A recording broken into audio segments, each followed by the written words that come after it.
Les amis, bonsoir et bon retour sur la chaîne.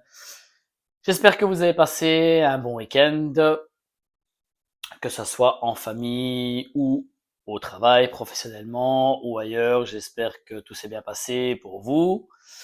Alors, petite nouvelle après ce week-end, malheureusement, les équipes de tête ont fait de même que nous. Donc, le Naples a gagné 0-2 à Rome contre la Lazio. L'Inter a battu le Bologne facilement hier soir 3-1 à domicile. C'est dommage. Je pensais peut-être pas la Lazio avec le Naples, mais le Bologne, j'aurais espéré peut-être un petit match nul. Mais bon, voilà.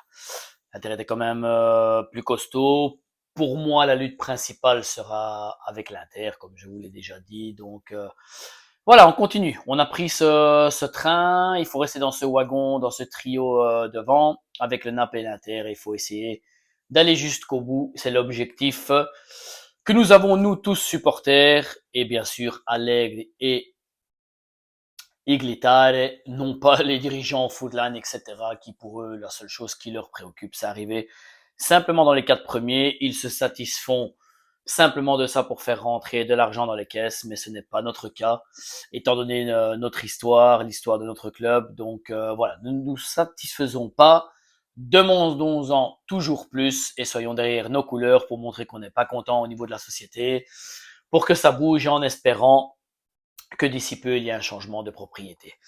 Alors, quelques thèmes. Ce soir, on va commencer par quelques déclarations de Capello. Capello qui est rentré très durement au niveau des arbitres en disant que les arbitres ben, sont une mafia et qu'ils n'acceptent pas, en quelques mots, en résumé, qu'ils n'acceptent pas d'être aidés. Il a déjà mis quelques idées et j'y ai pensé aussi la même chose, je vous avoue.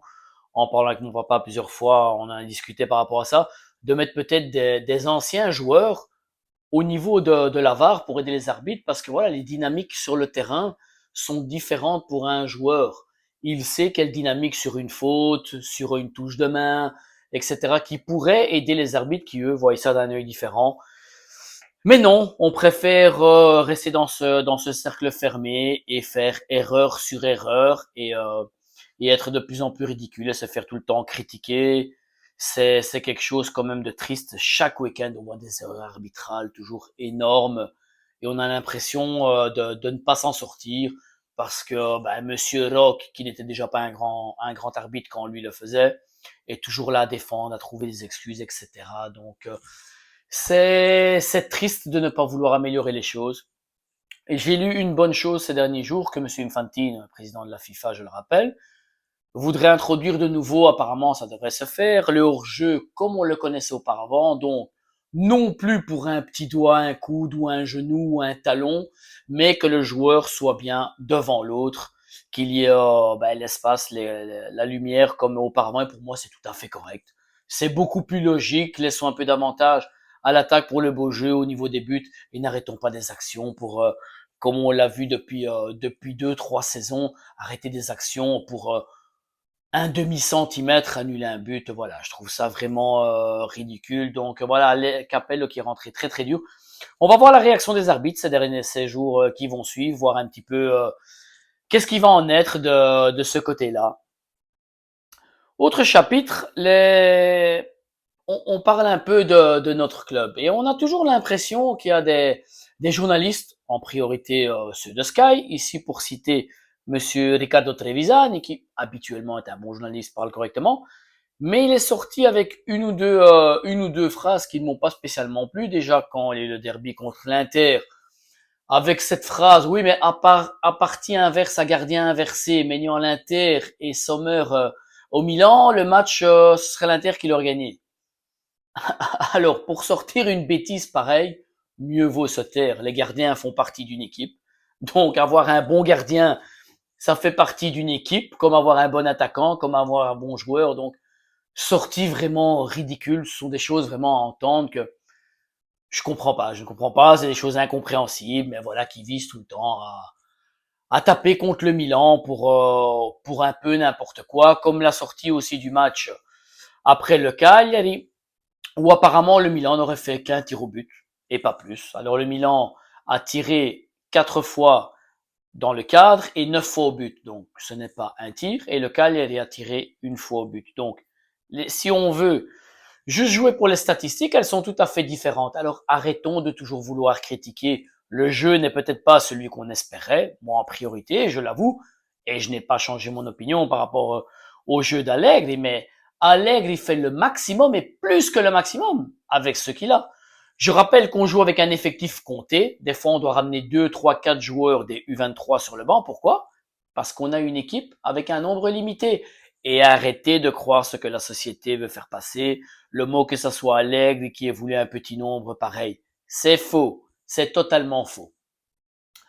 Donc voilà, pour moi, Allegri fait du gros travail et on mérite amplement d'être à la position où on est en jouant systématiquement avec un entre Pulisic et Leao out. Donc pour moi, c'est vraiment du gros travail. Alors au niveau du mercato, le jeune Arizala, celui qui avait été clôturé apparemment bloqué, le jeune back gauche colombien pour finir avait sauté. Vous vous en rappelez les jours précédents, c'est fait. Il a passé les visites médicales à l'Udinese.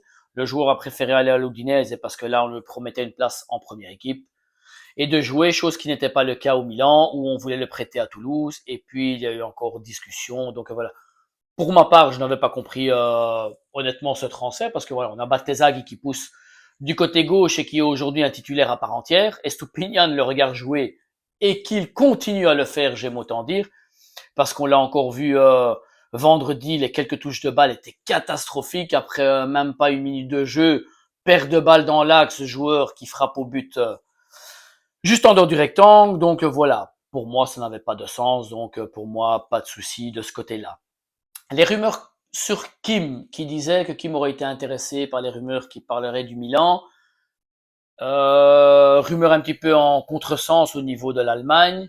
Fabrizio Romano dit que du côté allemand, on fait parvenir que le Bayern veut garder encore le joueur au moins jusqu'à fin de saison.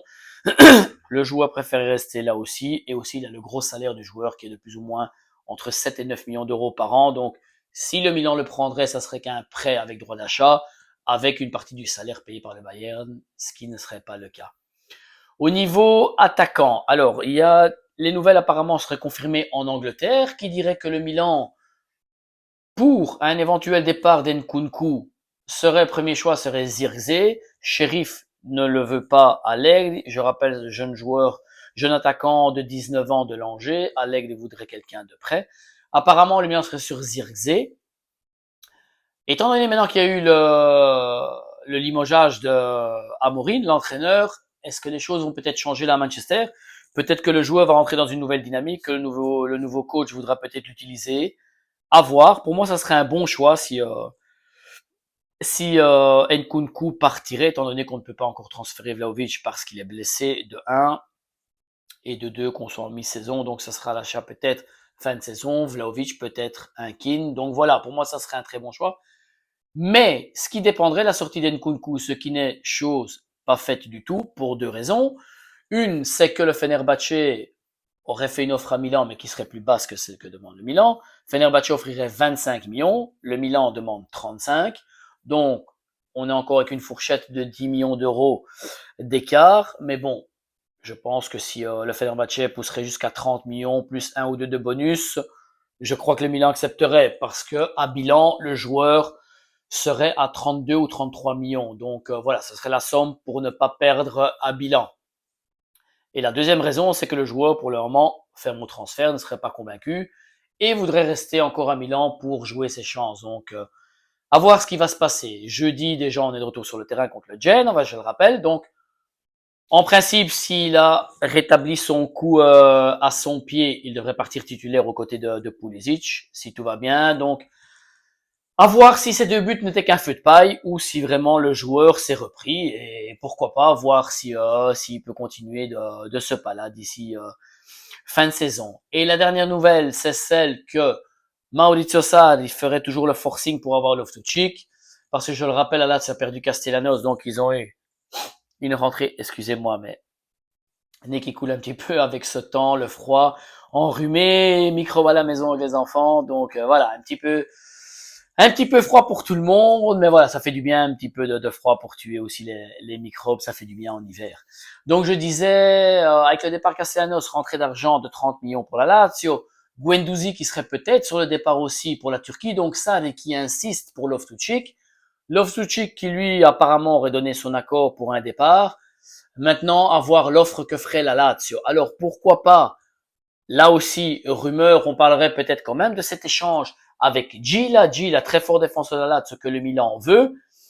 Et peut-être avec un escamotage au niveau financier pour le bilan, parce que je rappelle que la Lazio doit 50% du futur transfert au Real, d'où provient Gila et d'où il avait transféré. Donc peut-être qu'on pourrait gonfler peut-être les sommes pour mettre les bilans en place des deux côtés, ça arrangerait les deux puisque le Milan recherche un défenseur fort et la Lazio aurait besoin d'un milieu de terrain. Donc espérons que ça soit de bon augure, qu'on puisse faire vraiment un défenseur fort parce qu'on en a besoin, et qui sait, soit si Nkunku se reprend, tant mieux, ou pas, la piste Zirkzee est toujours ouverte.